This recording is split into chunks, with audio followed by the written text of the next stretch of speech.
Queridos amigos, gracias por estar aquí, gracias por responder a esta invitación.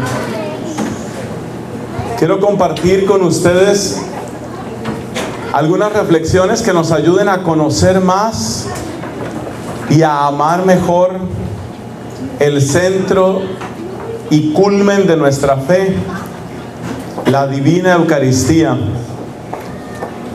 Es domingo, hemos podido compartir unos alimentos y este contexto de alimento, de nutrición, de banquete, de compartir, seguramente nos ayuda como una introducción para gozarnos en el misterio de la Eucaristía.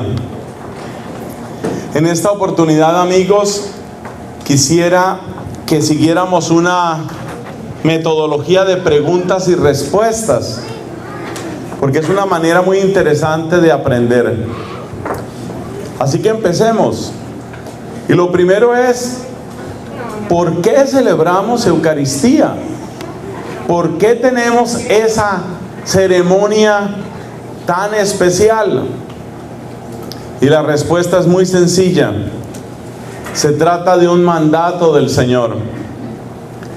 Por ejemplo, en el capítulo 22 del Evangelio según San Lucas, encontramos que Jesús dice a sus discípulos: haced esto en conmemoración mía. Es un mandato de Jesús. Si nos preguntan por qué celebramos la Eucaristía, la respuesta es porque Jesús nos lo ha mandado. Y viene la segunda pregunta: ¿qué es la Eucaristía? Y podemos responder con dos palabras. La Eucaristía indudablemente es un banquete en el que nos alimentamos del mismo Cristo.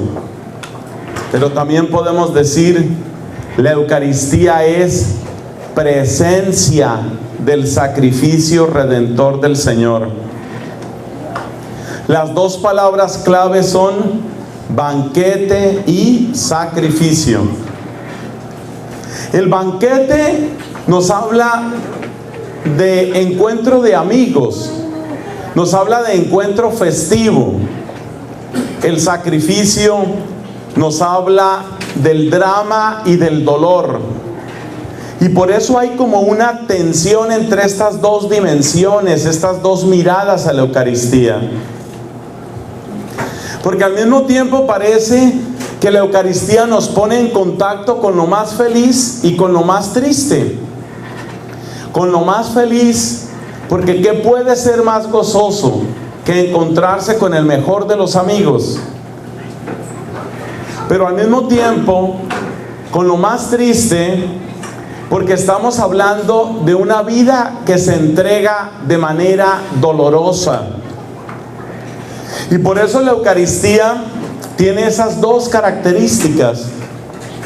Tiene una nota de gozo, pero también tiene una nota que tal vez no deberíamos llamarla de tristeza. Tal vez deberíamos llamarla de drama y de profundidad. Y yo quiero que nos quedemos todavía con esta última palabra. La Eucaristía es alegría, pero no la alegría superficial, vana, mundana. Es alegría, pero es alegría con la profundidad de una entrega, la dramática entrega que llega hasta el derramamiento de la sangre. Ha habido épocas en la iglesia en que se ha destacado muchísimo el aspecto sacrificial, la Eucaristía como sacrificio. Y en cuanto a sacrificio hay una solemnidad, y hay una seriedad, y hay un recogimiento, hay una compostura. Eso parece estar en una cierta tensión con la otra dimensión. Porque la Eucaristía también es fiesta, y también es gozo, y también es alegría, y también es triunfo. Entonces, ¿cómo hay que celebrar la Eucaristía? Esa es la tercera pregunta. Y la respuesta es: la Eucaristía se celebra desde la alegría de los redimidos y desde la profundidad de los que han sido amados hasta el derramamiento de la sangre. Vamos con la cuarta pregunta. ¿Cuáles son las partes de la Eucaristía? En esto también hay una diferencia con otro tipo de banquetes. La Eucaristía en realidad no es un banquete, son dos banquetes. Porque la Eucaristía tiene el banquete de la palabra y tiene el banquete propiamente eucarístico. A veces se utiliza la expresión liturgia. La liturgia de la palabra y la liturgia de la Eucaristía.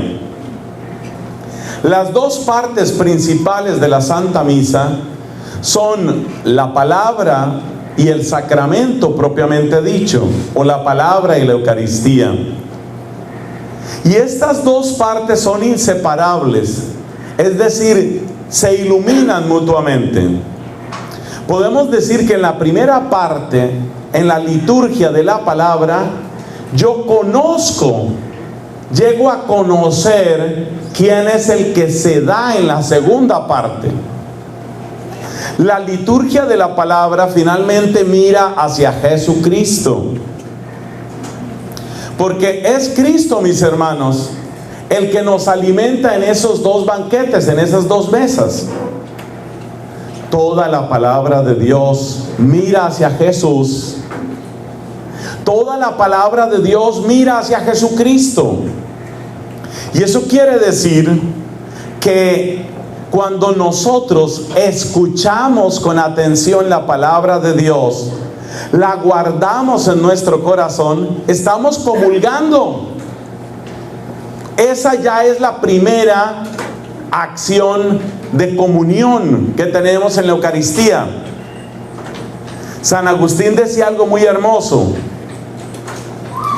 Cuando nosotros celebramos la Eucaristía, no toleramos que se caiga, que se pierda una partícula. Si alguien se da cuenta que por accidente una partícula de la hostia consagrada ha caído al piso, de inmediato eso se repara, ese error o ese accidente. Pues así nos dice San Agustín, debemos obrar también con la palabra. No debe pronunciarse en vano la palabra de Dios. Si yo estoy distraído en la liturgia de la palabra, quiere decir que estoy dejando que caiga al piso la palabra de Dios.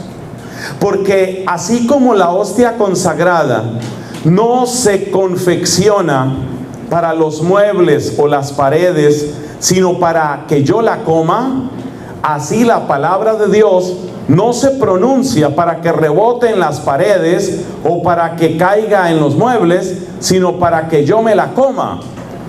Lo que sucede es que la palabra de Dios se come a través de los oídos y el corazón, mientras que el sacramento eucarístico se come a través de la boca y el corazón.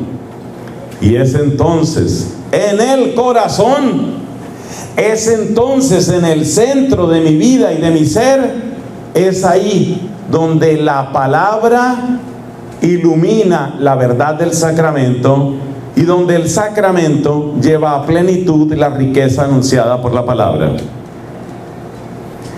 Ya esto nos dice en qué orden se celebra la misa. Mira, una introducción, liturgia de la palabra, liturgia de la Eucaristía y una conclusión. Esa es la Eucaristía. Esa es la Santa Misa. Puedes imaginarla de esta manera: introducción, que es como una subida; liturgia de la palabra, que es la primera mesa; liturgia de la Eucaristía, que es la segunda mesa; y un rito de conclusión. Son 4 partes que tiene la Eucaristía. Siguiente pregunta, que tal vez es la número 5. ¿De dónde viene la celebración eucarística? ¿En dónde están sus raíces? Y encontramos que las raíces más remotas están en el pueblo de Israel, particularmente en dos acontecimientos. Si tú revisas el Antiguo Testamento, descubres que hay dos acontecimientos que son los más importantes de toda esa parte de la Biblia. Esos dos acontecimientos son el Éxodo y el destierro. En esos dos acontecimientos, el pueblo de Dios se puso en movimiento. En el Éxodo, el pueblo de Dios fue liberado de Egipto. En el destierro, el pueblo de Dios fue llevado cautivo a Babilonia. Por supuesto, el Éxodo es un acontecimiento muy feliz. La cautividad en Babilonia es un acontecimiento muy triste. El Éxodo ha quedado retratado en la Eucaristía en la medida en que cuando los hebreos iban a salir de Egipto, Dios les dijo que comieran el cordero pascual. De manera que la comida que tenían los hebreos en la Pascua es una de las raíces remotas, pero perfectamente reales de nuestra Santa Misa. La Eucaristía entonces es comida pascual.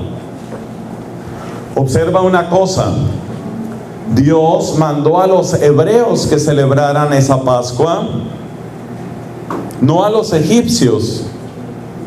La Eucaristía es comida para aquellos que van a saborear la libertad, para aquellos que pertenecen al Dios que libera.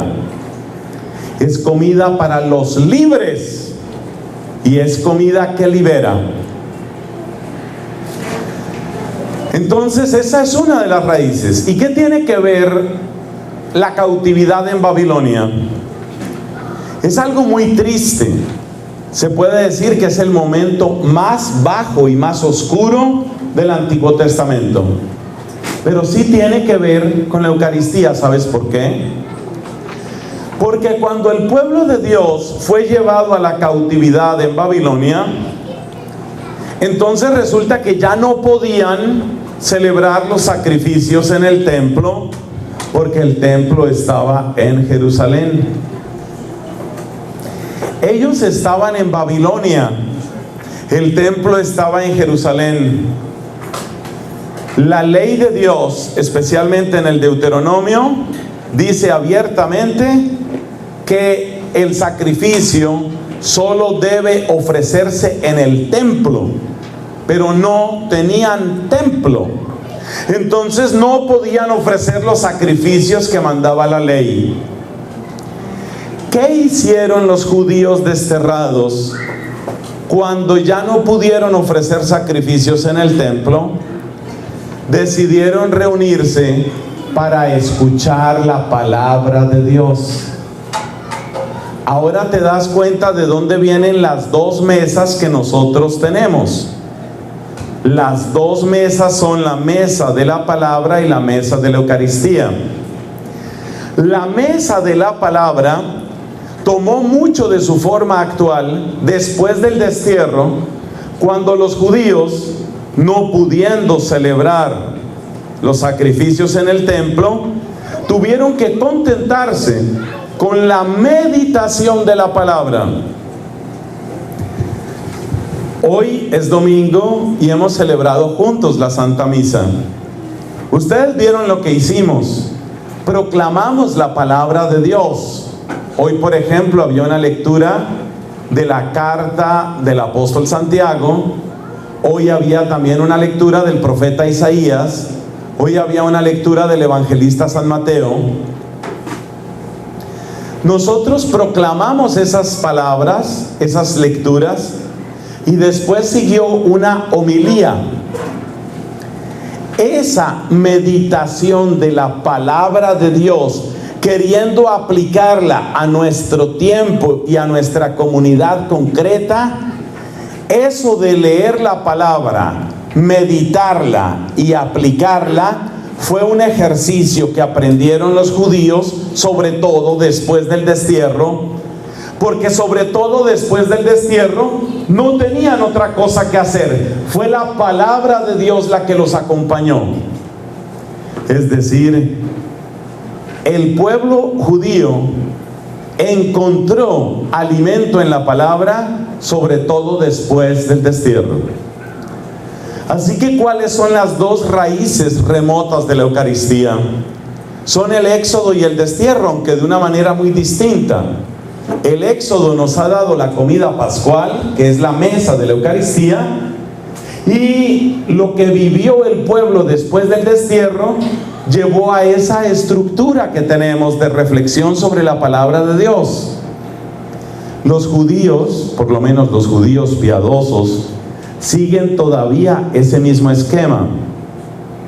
Ellos se reúnen en un lugar que se llama la sinagoga.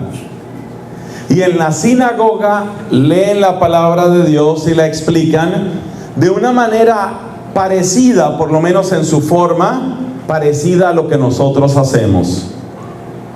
Ese es el origen de lo que nosotros tenemos. Pero podemos decir que ese es el origen material. Viene la siguiente pregunta. ¿Y entonces quién le ha dado el significado a la Eucaristía? Y tenemos que dar una respuesta contundente. Aunque hay un origen que podemos llamar externo o material en estos ritos de los judíos, el que le ha dado el sentido y el que le da el contenido a nuestra Eucaristía no es otro sino Jesucristo. Jesucristo, que es el sumo y eterno sacerdote, como nos recuerda la carta a los Hebreos. Es Jesucristo el que le da el sentido y el que le da el alcance y el contenido a la Eucaristía. Pregunta: ¿y en dónde o cuándo le dio Cristo ese significado a la Eucaristía? Él celebró muchas veces la Pascua. Él pertenecía a una familia que era practicante. Él celebró muchas veces la Pascua. ¿En cuál Pascua le dio ese significado especial a esa comida absolutamente única? La respuesta es en la última cena. En la última cena quiere decir la última cena de Pascua que él celebró con sus discípulos. Él dijo estas palabras: con ansia he querido comer esta Pascua con ustedes antes de padecer, porque les aseguro que ya no la volveré a comer hasta que llegue el reino de Dios. Esa fue la última comida que tuvo Cristo. Cristo sabía que su vida estaba llegando al final, y lo último que comió Cristo fue esa cena con sus discípulos. Y en esa cena Cristo le da el sentido, el significado, el alcance, el contenido a ese sacrificio y a ese banquete.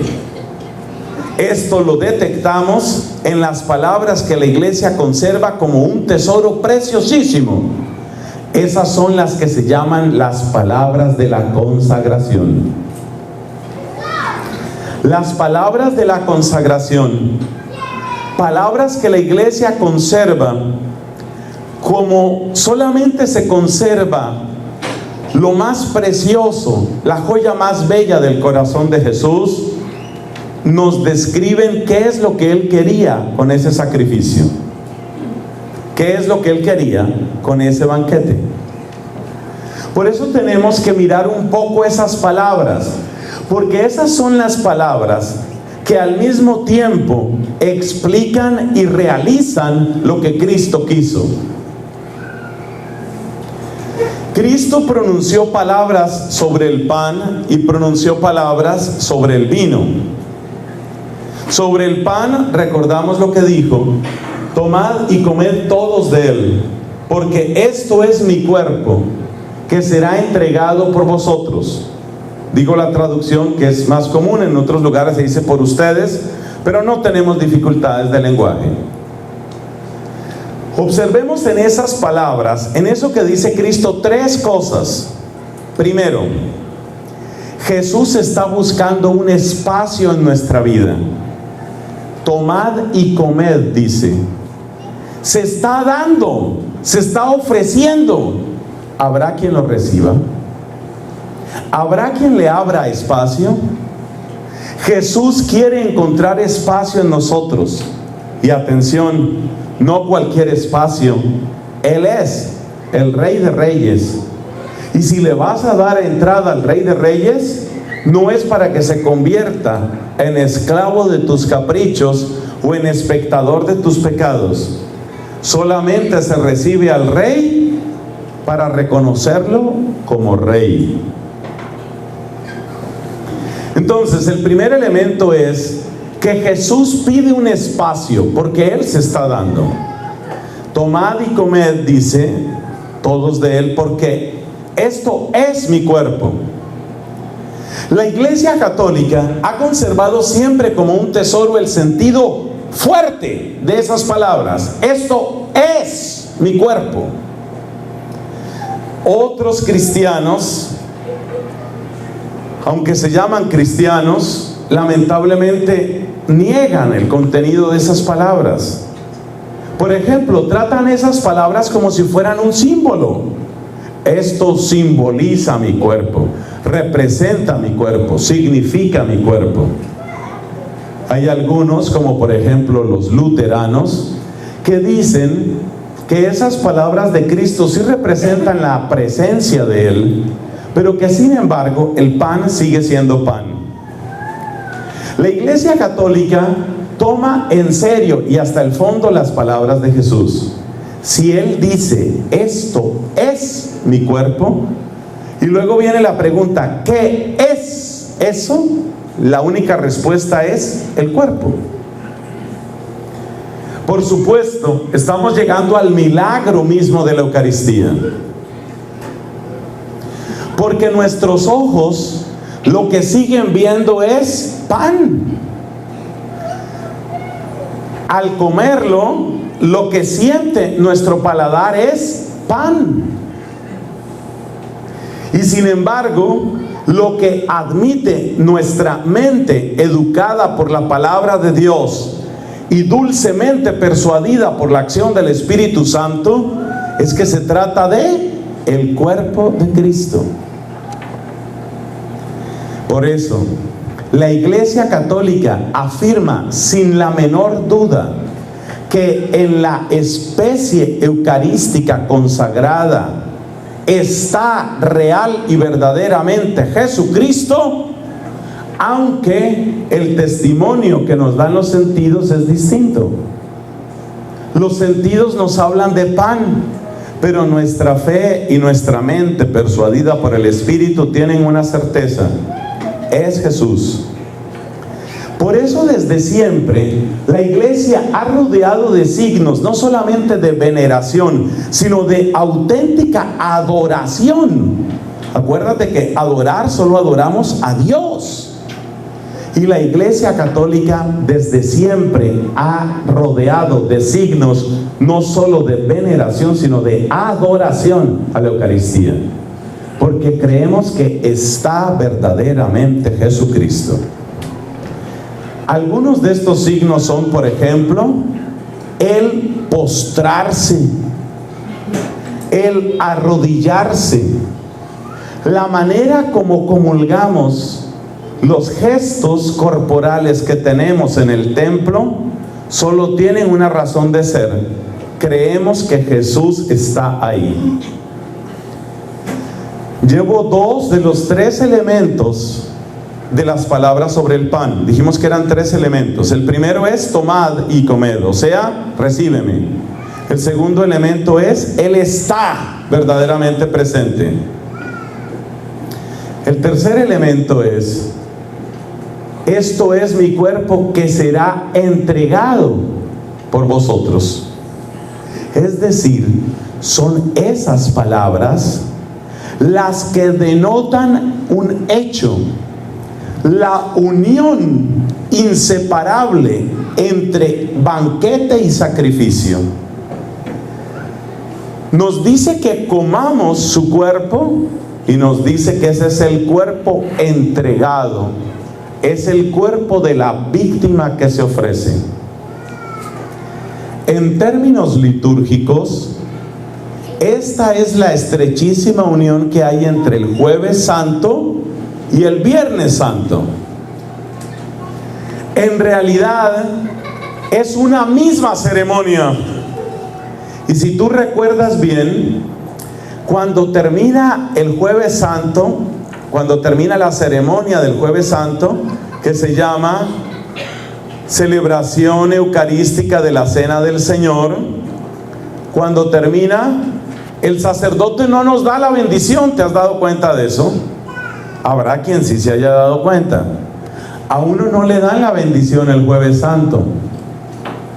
Alguien podría decir: ay, al Padre se le olvidó dar la bendición. No, es que la ceremonia del jueves no acaba el jueves, ni tampoco el viernes. La ceremonia que empieza el jueves termina con la vigilia pascual al final del sábado santo, abriendo el domingo de resurrección. Por eso hablamos del triduo. ¿Qué quiere decir triduo? Quiere decir 3 días, jueves, viernes, sábado. Entonces, ¿qué aprendemos de las palabras sobre el pan? Aprendemos que Cristo quiere encontrar un lugar, y no cualquier lugar, en nuestra vida. Segundo, aprendemos que existe algo que se llama el portento o milagro por excelencia de la Eucaristía. Afirmamos la presencia real y verdadera de Jesús en el Santísimo Sacramento. Y tercero, afirmamos que ese cuerpo que nosotros vamos a comulgar es cuerpo del sacrificio, es cuerpo ofrecido. Por eso, no se puede tratar a la Eucaristía solamente, como decimos en Colombia y quizás en otras partes del mundo, como una rumba. Hay un aspecto festivo, pero no todo puede ser fiesta, o como dicen en otros países y en el mío, pachanga, rumba. No, la Eucaristía no puede ser solo eso. Tiene un aspecto de alegría, pero esa alegría eucarística tiene que tener siempre la profundidad de un cuerpo que se ha dado en sacrificio. Esas son las 3 lecciones que nos dejan las palabras sobre el cuerpo. Pasemos a las palabras sobre el vino, y si digo mejor, palabras sobre la sangre del Señor. Antes de mencionar estas palabras, debo recordar algo que nos enseña Santo Tomás de Aquino.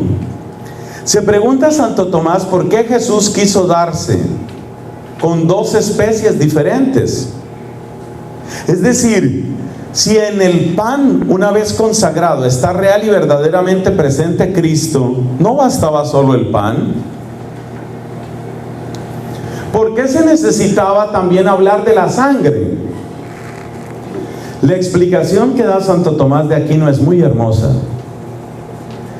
Porque resulta que si el pan nos está recordando el cuerpo de Cristo y está haciendo presente ese cuerpo, y si el vino, una vez consagrado, hace presente la sangre de Cristo, ¿qué pasa si yo veo que aquí está un cuerpo y que afuera y distinto y distante está la sangre? ¿Qué puedo deducir si yo veo aquí el cuerpo y aquí la sangre? ¿Eso qué quiere decir? ¿Quiere decir que qué? Muerte. Quiere decir que se ha dado hasta la muerte. El hecho de que nosotros tengamos aquí el cuerpo y aquí la sangre es lo mismo que decir se dio hasta la muerte, hasta el extremo. Eso es lo que significa según Santo Tomás. Si la sangre está separada del cuerpo, ¿qué pasa si a mí me separan mi sangre de mi cuerpo? Me morí. Es decir, que el hecho mismo de que Cristo haya querido entregarse en 2 especies distintas, una para su cuerpo y otra para su sangre, es un lenguaje que está hablando de una entrega extrema. Recuerda la frase que dice Jesús: no hay amor más grande que dar la vida. Cada vez que tú veas sobre el altar, aquí está el cuerpo y aquí está la sangre, recuerda este detalle: se dio hasta el extremo. Eso es lo que quiere decir. Según eso, ahora pasemos a las palabras sobre la sangre. Tomad y bebed todos de él, porque este es el cáliz de mi sangre. Y añade: sangre de la alianza. Este es un elemento nuevo. El tomad y bebed también está hablando de dame un espacio en ti, pero eso ya lo hemos meditado. Tomad y bebed todos de él, porque este es el cáliz de mi sangre, sangre de la alianza. Y le da dos características a esa alianza: alianza nueva y eterna. Ahí hay mucho contenido, hay mucha enseñanza. ¿Cuándo se utilizó por primera vez la sangre para representar la alianza entre Dios y su pueblo? Eso nos lo responde el Pentateuco, es decir, la colección de los 5 primeros libros de la Sagrada Biblia. Leemos que cuando Moisés celebró alianza entre Yahvé y el pueblo, al pie del monte santo, ese monte que se llama Sinaí y que también se llama Horeb, porque tiene esos dos nombres. Cuando Moisés celebró ese momento de alianza, mandó que se ofrecieran sacrificios.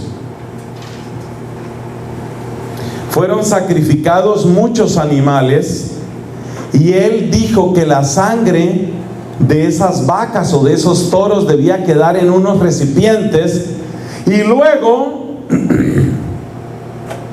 roció con esa sangre el altar que había hecho y a la gente que estaba ahí reunida. La misma sangre está en el altar y sobre la gente. Hermanos, captemos la riqueza de ese signo que utiliza Moisés. Ante todo, cabe recordar que en la mentalidad hebrea la sangre significa la vida. La sangre de la uva es el vino. La sangre del cordero se ofrece en sacrificio. La sangre de aquellas vacas o toros de Moisés está indicando el sacrificio. ¿Por qué se celebra una alianza con sangre? ¿Por qué hay que llegar a ese extremo? Oh, mis amigos, tenemos que devolvernos todavía más en la Biblia, al libro del Génesis. Y tenemos que recordar la primera alianza.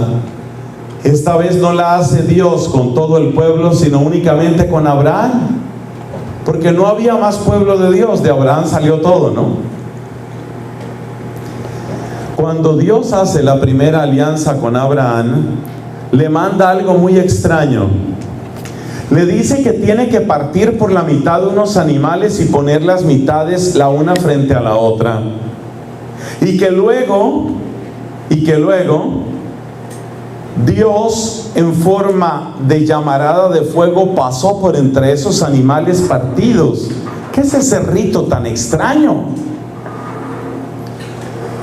Pues es que en la antigua Palestina así se celebraban las alianzas entre tribus. Si vamos a celebrar una alianza entre el jefe de la tribu y yo, que soy jefe de otra tribu, partimos unos animales y caminamos por la mitad. ¿Qué significaba eso? Eso significaba lo siguiente: que me suceda a mí lo que le ha pasado a estos animales si yo llego a incumplir mi palabra contigo. Era una manera de jurar Cuando dos jefes de clanes o tribus distintas celebraban alianza, estamos hablando del año 2000 antes de Cristo. Cuando celebraban alianza, partían animales por la mitad. Por supuesto, el espectáculo es impresionante y el derramamiento de sangre es terrible. Y caminaban y se manchaban en la sangre de esos animales, mientras decían cada uno, invocando sus propios dioses, que me suceda esto que le ha pasado a estos animales si yo llego a incumplir la palabra que estoy celebrando contigo. No había en el Antiguo Oriente, no había juramento más solemne que ese juramento de sangre. ¿Qué es lo que significa entonces esa sangre? Significa: me comprometo con todo mi ser, con todas las consecuencias, y hasta dar la vida me comprometo en esto. Eso es lo que significa. Y ahora entendemos por qué Moisés, siglos después de Abraham, unos 4 siglos después de Abraham, cuando va a celebrar la alianza, mata unos animales y le echa sangre a la gente encima, para que sepan hasta dónde se están comprometiendo con Dios. Te estás comprometiendo hasta la sangre. ¿Y qué es lo que sucedió en el caso de Abraham? Dios le mandó que partiera los animales, pero Dios no le dijo a Abraham que pasara por en medio de los animales. Solo Dios pasó en forma de llamarada de fuego. Dios se ha comprometido jurando por su propia vida alianza con Abraham. Dios ha jurado por su propia vida alianza con el pueblo de Israel. Y en Jesucristo, y créeme que estoy sintiendo un escalofrío de arriba abajo en mi cuerpo, en Jesucristo Dios se ha comprometido con cada uno de nosotros, diciendo: así es mi amor por ti, hasta la sangre, hasta el último extremo. Eso quiere decir que Dios no sabe darse a poquitos. Eso quiere decir que se da completamente. Pero eso también quiere decir que el amor que Dios espera de mí en la Eucaristía no es de a poquitos. Quiero que me ames todo, totalmente, plenamente, infinitamente y para siempre, porque yo te amo completamente, totalmente y para siempre. A pesar de la solemnidad del rito que hizo Moisés, el pueblo al final fue infiel. Jesús dice que su alianza es una alianza eterna, de modo que la Iglesia Católica ha sostenido siempre que ya no hay otra alianza. Ya después de la Eucaristía no tenemos otra forma de alianza. No hay un compromiso mayor que Dios haya asumido que dar a su Hijo por nosotros. Tanto amó Dios al mundo que le dio a su Hijo único. Eso se cumple en la Eucaristía. Pero tampoco hay nivel de alianza más grande para nosotros. ¿Saben una costumbre que tenían los mártires en los primeros siglos de la iglesia? A muchos de ellos los encerraban en prisiones durante semanas o durante meses, esperando que llegara una fiesta. Qué término tan horrible, una fiesta. Y en la fiesta, entonces, se ofrecía un gran espectáculo en el Coliseo, y muy a menudo el espectáculo incluía sacrificios humanos. ¿Sabes lo que hacían algunos de estos cristianos? Imitando a Jesús, ellos también optaron por tener como última comida la Eucaristía. Muchos de ellos, faltando apenas unos últimos minutos de vida, sacaban la Eucaristía y comían la Eucaristía. Era su última comida antes de ser devorados por los leones en el circo romano. Es decir, ellos estaban comprometiéndose hasta la sangre, por Jesús hasta la sangre. Y eso es lo que han hecho los mártires de todos los tiempos. Y por eso los cristianos asociaron el sacrificio de los mártires con el sacrificio de Cristo. Y por eso en los túneles de la ciudad de Roma, que se llaman las catacumbas, empezaron a celebrar la memoria de los mártires, incluyendo el nombre de los que habían muerto como Cristo, considerándolos particularmente asociados al sacrificio del Señor. El texto que se utiliza, las palabras que se utilizan para la Eucaristía se llaman el canon. Y los mártires que habían imitado a su Señor y Salvador hasta dar la sangre, eran entonces introducidos en el canon. Eso es lo que quiere decir canonizados. Ya sabes de dónde viene esa palabra. ¿Qué es una canonización? Es introducir en el canon el nombre de una persona porque ha vivido y sobre todo porque ha muerto como Jesús vivió y murió. Y es eso, exactamente eso, lo que hace completamente victoriosa y definitiva la Pascua de Cristo.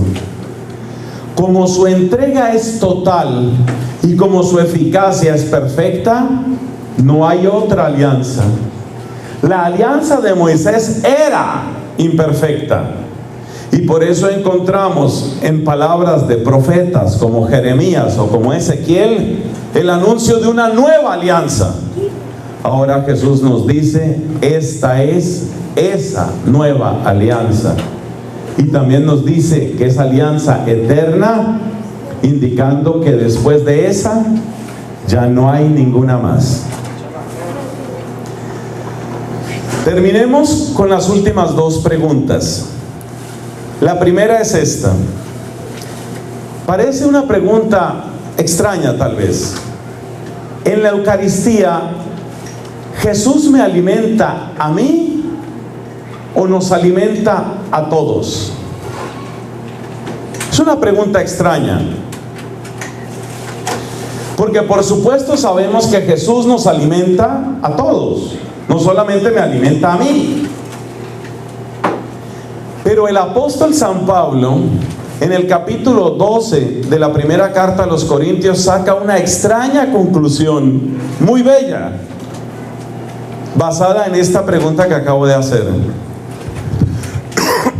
Puesto que Cristo te alimenta a ti, Cristo vive en ti. Porque esta es la gran diferencia, enseña San Agustín, entre el pan material, es decir, los alimentos que consumimos como lo que hoy hemos consumido, y el pan que es Cristo. San Agustín enseña lo siguiente: cuando tú comes cualquier otra clase de pan, lo que tú comes, tú lo transformas en ti. ¿De dónde sale este cuerpo que yo tengo? Pues de lo que he comido. Es decir, nuestros jugos gástricos y nuestro sistema metabólico transforman los alimentos que consumimos en nosotros. Pero San Agustín nos dice algo impresionante. Cuando comemos a Cristo, no es que yo transforme a Cristo en mí, sino que Él me transforma en Él. ¿Te acuerdas lo que dijimos con el pan?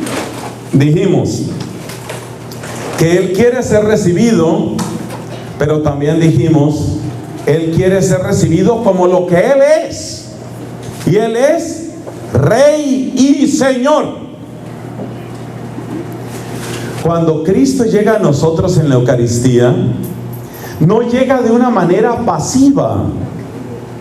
Cristo llega en la Eucaristía de una manera activa, es decir, llega para reinar, llega para ser rey de nosotros. Y Dios le enseñó a Santa Catalina de Siena, una de las grandes santas eucarísticas, que cuando uno comulga, la gracia que uno recibió en el momento de comulgar permanece viva y activa a menos que uno la destruya, de lo cual nos libre Dios. Uno destruye esa gracia cuando comete pecado mortal. Entonces, aquí es donde viene la conclusión interesante que saca San Pablo en 1 Corintios capítulo 12. Dijimos que Cristo no solo me alimenta a mí, sino que nos alimenta a todos, ¿de acuerdo? Si Cristo te alimenta a ti y vive en ti, y si Cristo me alimenta a mí y vive en mí, ¿eso qué quiere decir? Quiere decir que tú y yo somos miembros del mismo Cristo. Pero San Pablo saca todavía otra conclusión más hermosa, más impresionante. Somos miembros los unos de los otros. La obra que Jesucristo manifiesta y realiza en ti es enseñanza, alimento, riqueza, bondad y alegría para mí. La obra que Jesucristo, que llega con poder en la Eucaristía, realiza en mí es alimento, alegría, bondad y enseñanza para ti. Entonces la conclusión que saca San Pablo, 1 Corintios 12, es la siguiente: que sin ti estoy incompleto. ¿Qué pasaría si un día tú te despertaras y vas a bostezar y ves que no tienes la mano? Yo creo que la echarías de menos.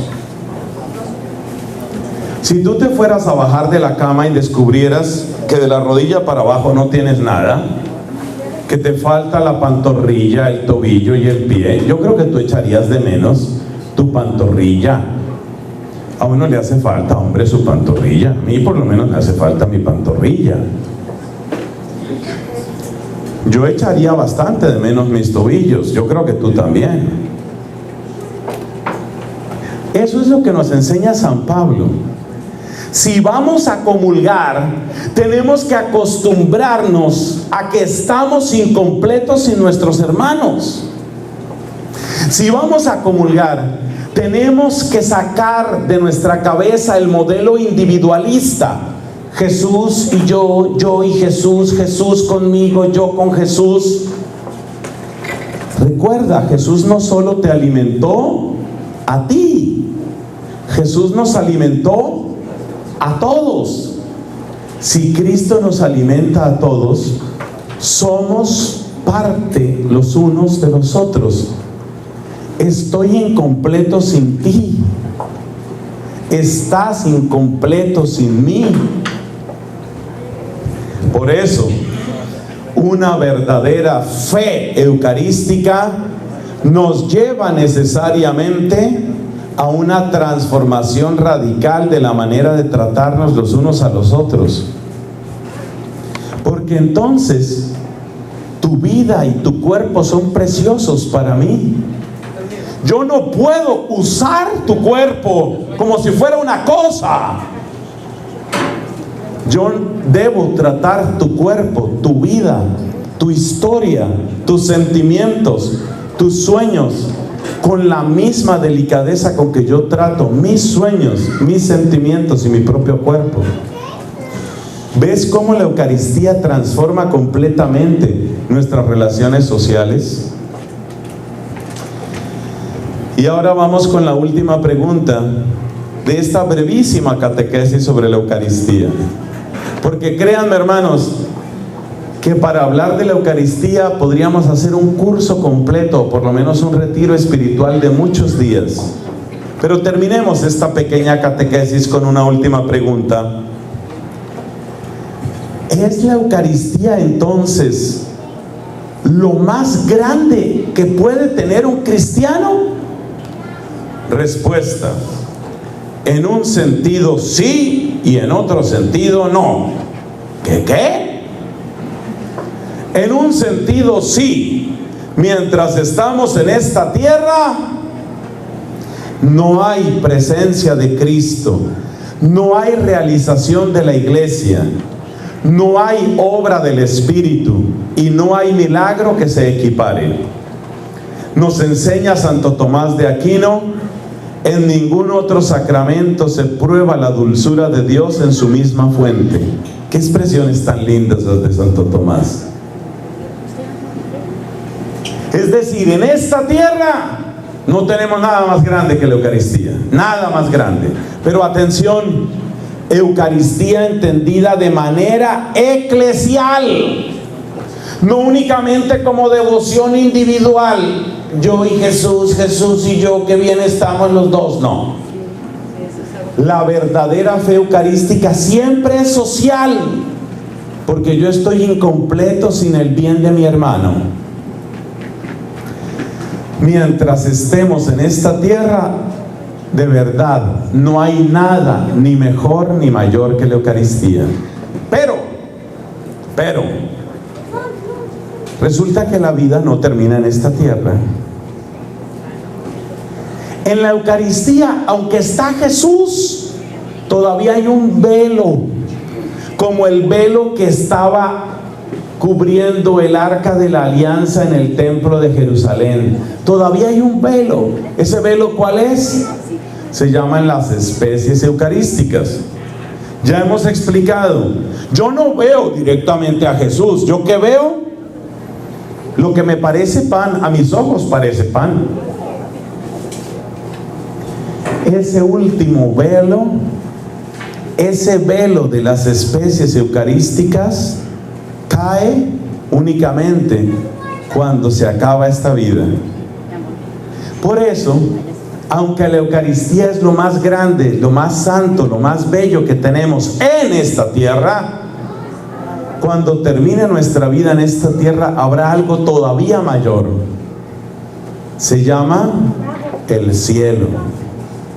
Porque ahí ya no veremos como en un espejo y borrosamente, nos dice el apóstol San Pablo. Ya no veremos con la interrupción de un velo que son las especies eucarísticas. Ahí podremos ver a Dios como Él nos ve. Y cerremos con aquellas palabras del apóstol San Juan en la primera carta. Queridos hermanos, ya somos hijos de Dios. Aún no se ha manifestado lo que seremos. Sabemos que cuando se manifieste, seremos semejantes a Él, porque lo veremos tal cual es. Gloria al Padre, y al Hijo, y al Espíritu Santo.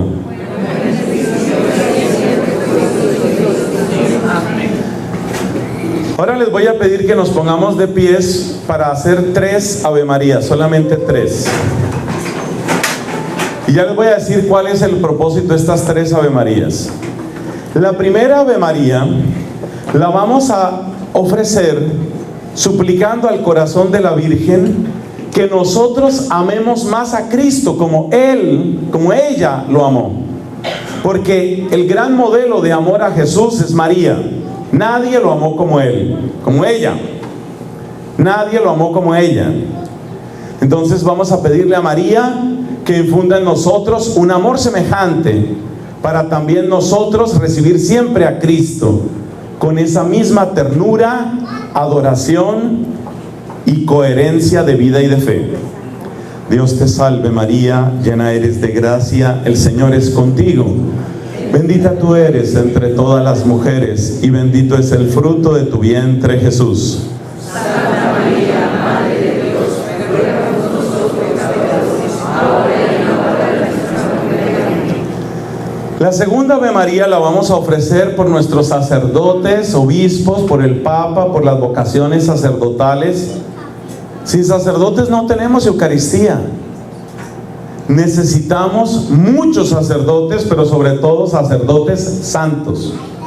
Entonces, por la conversión de nosotros los sacerdotes y por las intenciones de nuestro obispo y del Papa y por las vocaciones a la vida sacerdotal, Dios te salve María, llena eres de gracia, el Señor es contigo, bendita eres entre las mujeres, bendito el fruto de tu vientre Jesús. Santa María, Madre de Dios, ruega por nosotros pecadores, ahora y en la hora de nuestra muerte. Y nuestra tercera Ave María la vamos a ofrecer por nuestra propia comunidad, para que aprendamos, como nos enseñó San Pablo, a reconocernos los unos miembros de los otros, a preocuparnos con exquisita caridad los unos por los otros y también a servirnos con el mismo amor con que Cristo nos sirvió.